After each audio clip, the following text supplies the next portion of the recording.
นี่ทุกคนสบายดีตอนหัวแรงขึ้นภูกับบ่าวต้นแล้วก็เน้นน้อยหากระซิกไม่มันมาดหายสีขึ้นไปเบิ่งต้นบางไฮเนาะเห็ด2 ต้นอยู่ไกลๆเนี่ยมัดดีอยู่ไกลๆเนาะมืดมันจึงได้ยิงมื้อนี้น่าจะบ่ทันได้ยิงกันทุกคนเลยขึ้นไปก็สิซอกบ่นอนบ่หยังแล้วก็นั่งเบิ่งหนูเนาะมันกินมักกะบกตัวหนูติดตามมันได้ทุกคนเอาสิมานบ่มื้อนี้ไปนอนน่าจะได้นอนแต่คืนเดียวสุดนี่ไม่นอนหลายคืนละ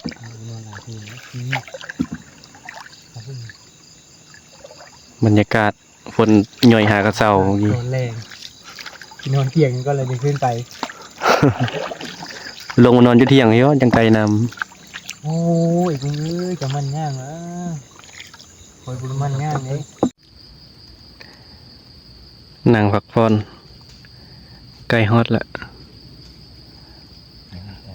เดือนกระแจงดีขนาดผม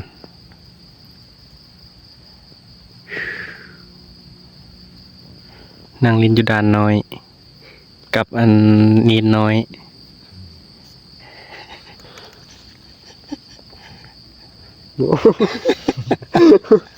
เติมแล้วเต้เต็มแล้วฮะเสียงปืนอ่ะ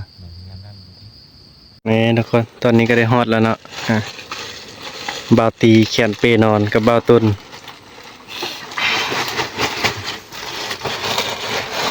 เอาบ่ได้เอาเปมา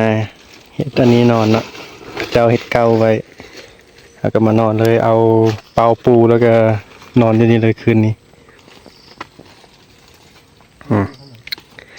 กินขนมอีกป้าทุกน้ำเลือดตุกเดียวฮะมือได้ลงไปเท่าไหร่นี่นอนเดี๋ยวก่อนตามึงเนาะตะแลงนี่นะสิมีตัวเข้าปะเป็นมะไห้คำหากระล่นเนาะต้นอยู่พันหลายตัวมดก็มาตอม